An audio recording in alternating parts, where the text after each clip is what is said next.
Madame, monsieur, bonsoir. J'espère que vous passez un excellent week-end. Il est tout juste 19h sur Al-Oula, c'est l'heure du journal. Voici les principaux titres de l'actualité de ce samedi. L'acheminement de l'aide médicale d'urgence envoyée par le Maroc à la Tunisie sur haute instruction royale se poursuit. 2 avions supplémentaires ont acheminé ce matin de nouveaux lots de ces aides. Au total, ce sont pas moins de 9 avions militaires qui ont déjà acheminé des lots importants de cette aide médicale d'urgence au profit de la Tunisie où flambent les contaminations au Covid-19.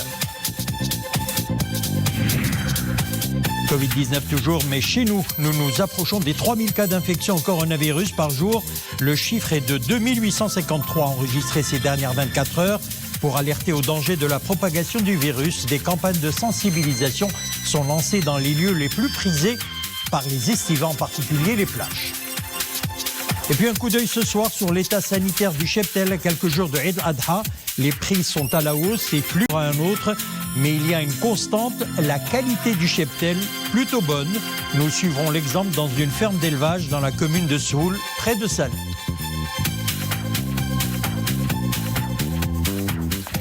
L'acheminement de l'aide médicale d'urgence envoyée par le Maroc à la Tunisie sur haute instruction royale se poursuit.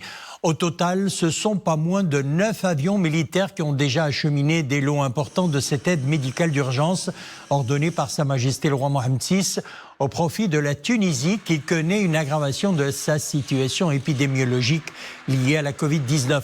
Ce matin, 2 avions supplémentaires ont acheminé de nouveaux lots de ces aides qui se composent d'unités de réanimation complètes et autonomes, de respirateurs et de générateurs d'oxygène, des aides qui s'inscrivent dans le cadre des liens de solidarité active entre le Royaume du Maroc et la République tunisienne, ainsi que de la fraternité authentique qui unit les 2 peuples frères.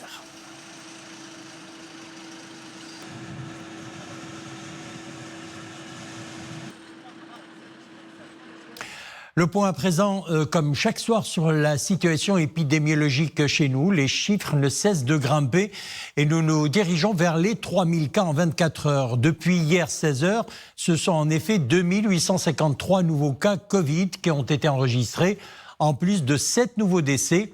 Le nombre des cas actifs est passé au-dessus de la barre des 15 000.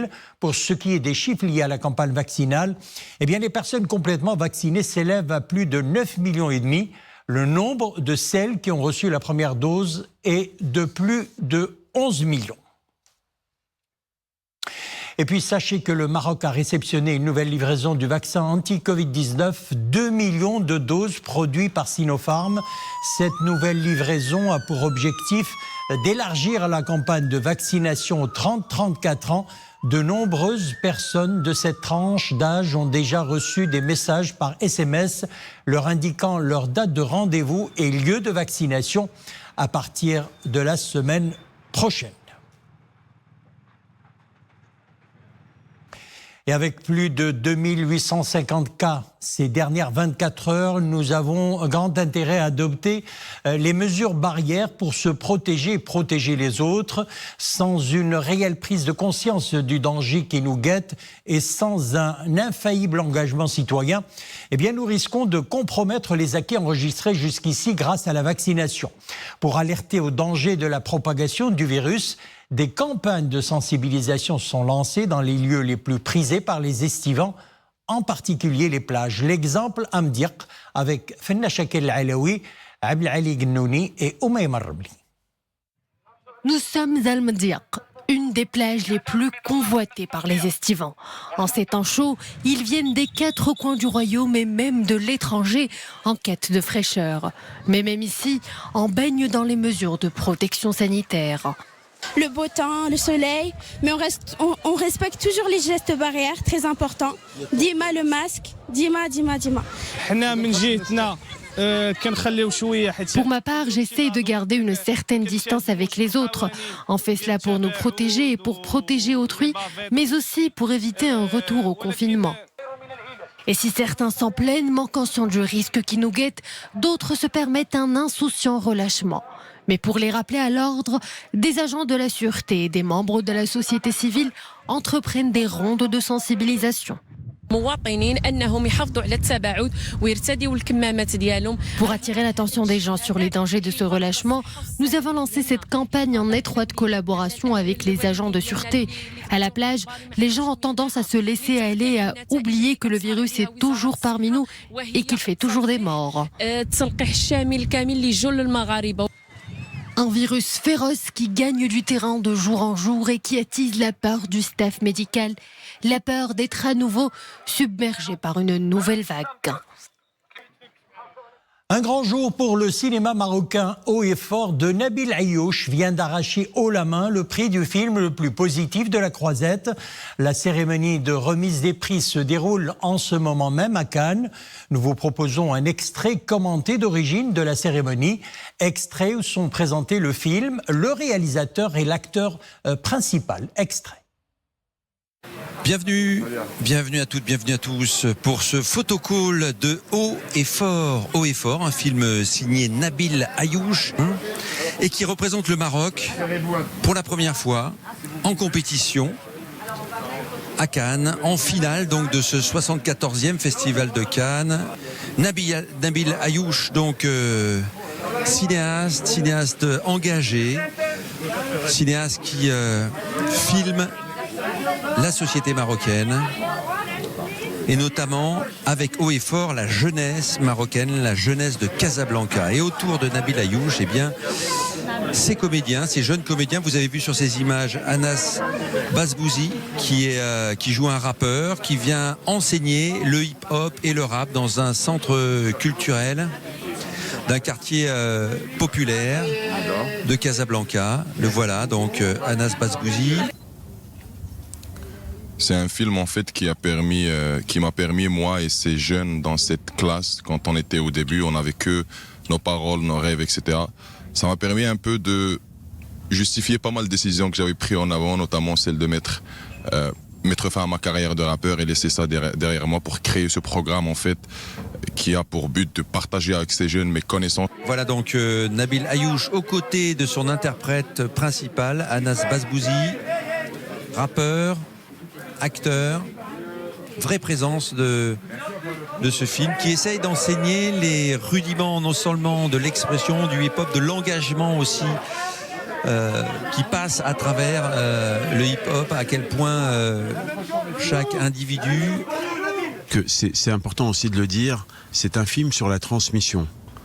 En effet, il y a quelque chose de très beau dans la manière qu'il a de donner des outils à cette jeunesse pour s'exprimer. Moi, les héros de mon enfance, c'est mes professeurs, c'est mes éducateurs sociaux, c'est des gens comme lui, dans lesquels je me reconnais parfaitement. Et je trouve que c'est vraiment une notion fondamentale dans le monde d'aujourd'hui. Transmettre, donner, ne pas garder un savoir pour soi, mais au contraire, le savoir est beau quand on le donne aux autres, quand on le partage. Et c'est ça que j'ai pu observer dans cette Positive School of Hip Hop qu'a créé Anas. C'est une première pour le Maroc en compétition. Les voilà les jeunes, formidable jeunesse marocaine, formidable désir d'émancipation, de liberté qui s'exprime à travers leur dialogue.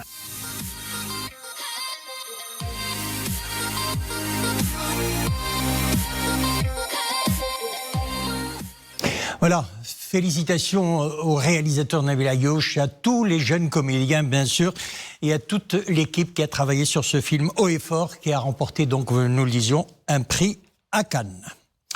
Chamel, c'est la nouvelle marque touristique du nord du Maroc. Cette identité est l'aboutissement d'un processus marketing et créatif engagé par le Centre régional du tourisme visant à favoriser le développement du tourisme au plan local et renforcer ses capacités de reprise dans un contexte de crise sanitaire liée à la Covid-19. Longtemps focalisé sur le tourisme balnéaire, le Nord pourra, grâce à cette nouvelle identité, opter pour une diversification de ses produits. Anissa Boumehdi, Nissin Naouzdar. Nichée entre la Méditerranée et les montagnes du Rif, c'est une région qui occupe une place particulière dans le cœur des Marocains. Tanger Tétouan al-Husseima est son nom officiel. Mais nous, Marocains, nous avons tendance à évoquer plutôt Chamel pour parler des joyeuses pérégrinations que nous y faisons. Eh bien, ce mot qui a toujours nourri l'imaginaire collectif est désormais une marque touristique. Une marque qui fédère et qui vend la destination très bien, aussi bien au niveau national qu'international. Nous avons besoin d'une marque qui unifie toutes ces régions. Nous avons besoin d'une marque qui montre la diversité de cette région. Nous avons besoin d'une marque pour être fort et présent. Dès le lancement de la tourisme, on sait que la concurrence va être très rude. Et nous devons être dotés d'un outil très fort, d'un message très fort, qui est aujourd'hui notre marque Chamel. Chamel déjà qui est dans le cœur des Marocains, parce que tous le disent souvent et le répètent. Chamel qui est facile à prononcer pour les étrangers, et en leur expliquant que c'est le Nord. C'est le mot en arabe, donc ça fait véhiculer la langue arabe, même sur le plan international. La force de cette grande action marketing territoriale est l'approche participative retenue pour l'élaborer. L'initiative tombe en plus à point nommé. La région aspire plus que jamais à renouer avec la foule des grands jours pour une formidable expérience client après plusieurs mois de marasme lié au Covid-19. On est en train de regarder, de voir la naissance d'une nouvelle marque qui s'inscrit dans la démarche constructive de tourisme national, qui va apporter certainement un grand dynamisme au tourisme national et que certainement aussi va apporter une visibilité au tourisme international. La marque Chamel, en fait, vient aussi chapeauter les efforts de toute une équipe de CRT. Ça fait plus d'une année et demie qui travaille sur ça. Bien sûr, le CRT, la wilaya, les bazaristes, les guides, les chauffeurs de taxi, tout le monde fait partie en fait de cette expérience, et il est important que à partir d'aujourd'hui toutes les infrastructures, donc il y a eu un très grand effort qui a été fait sur la ville de Tanger pour toutes les infrastructures, donc il est important aujourd'hui passer à une phase successive où lors du prochain retour des touristes, je parle du tourisme quand les frontières vont être complètement ouvertes, quand le port va être ouvert, il est important justement s'attacher à toute cette chaîne de valeur qui est très importante. Qui dit Chamel dit paysage époustouflant et une offre touristique aussi riche que diversifiée. De magnifiques plages, une large palette de sports balnéaires et des montagnes où il fait bon entreprendre des randonnées pédestres et même de l'escalade alpiniste. Bref, chacun peut trouver son compte dans la région. Une identité plurielle, désormais mise en avant avec une image de marque très prometteuse. La loi du marché a ses exceptions, c'est le cas pour les marchés aux moutons. L'offre est importante et la demande aussi. Du coup, les prix sont à la hausse et fluctuent d'un jour à un autre, et ce à 4 jours de la fête du sacrifice. Mais il y a une constante, la qualité du cheptel, plutôt bonne. Les vétérinaires y veillent. L'exemple nous vient d'une ferme d'élevage dans la commune de Soule, c'est près de Salé. Mohamed Eiklishka. Voici l'une des 242 000 fermes d'engraissement des ovins destinées à la fête du sacrifice. Au niveau de ces fermes, inventoriées et autorisées par l'ONSA, tous les moutons disposent d'une boucle à l'oreille de traçabilité. Il a été procédé depuis avril dernier à l'identification de 7 200 000 têtes ovines et caprines destinées à la fête du sacrifice. S'il vous plaît, le registre de l'ONSA. L'équipe mobile de l'ONSA vérifie justement la traçabilité des moutons. Ces boucles portent le numéro d'identification qui renvoie à l'identité de l'éleveur lui-même. Les vétérinaires et techniciens de l'ONSA examinent également l'état de santé des moutons, puis prélèvent des échantillons de l'aliment qui est donné au cheptel et de l'eau de l'abreuvoir. Ces échantillons sont examinés ultérieurement au laboratoire. Sur le marché, la race la plus prisée est le sardi, qui revient à plus de 50 dirhams le kilogramme, suivi du bergui ou l'hamra, dont le prix se situe entre 46 et 48 dirhams le kilo. Les prix des moutons ont augmenté cette année de 15 à 35%. 6 000 dirhams pour ce mouton, c'est trop. J'ai proposé 5 300. La qualité y est, mais les prix flambent. L'offre est pourtant de plus de 6,5 millions d'ovins, 1 million de plus que la demande estimée pour cette fête du sacrifice. Voilà encore quelques jours pour faire votre choix. Eid Adha, c'est mercredi. L'agence Beit Mel Quds Sharif a lancé aujourd'hui plusieurs projets de développement humain au profit de la population maqdisi pour un coût global de $300 000. Il s'agit de 10 projets de développement s'inscrivant dans le cadre de la première phase du programme baptisé Initiative civile pour un programme de développement humain durable, Al-Quds. Ce programme touche notamment les domaines de la formation, du développement des compétences dans les métiers générateurs de revenus et de l'autonomisation des femmes. La cérémonie a été organisée simultanément à Rabat et Al-Quds. Le lancement de ce programme s'inscrit dans le cadre de l'exécution des hautes orientations de Sa Majesté le roi Mohammed VI, contenu dans son message adressé au président du comité de l'ONU pour l'exercice des droits inaliénables du peuple palestinien.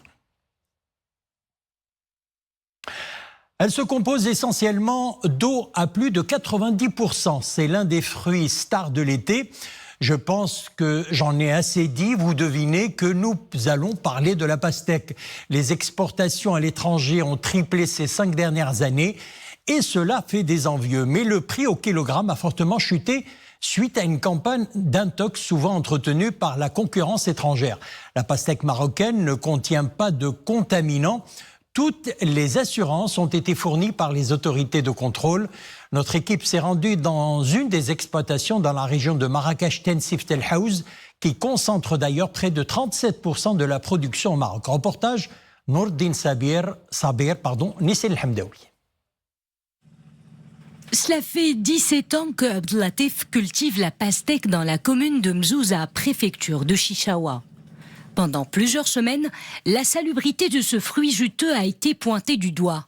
Cela a été suffisant pour entamer le moral de cet agriculteur qui connaît bien le fruit de son labeur. Depuis que nous avions commencé la culture de la pastèque, l'Office national de sécurité sanitaire des produits alimentaires n'a eu de cesse de contrôler notre produit. Vous savez, ce fruit, nous le consommons quotidiennement en cette période avec nos enfants et nos voisins. La pastèque que nous cultivons est saine et nous la faisons même goûter aux équipes de l'ANSA. Les pesticides que nous utilisons sont soumis à leur contrôle.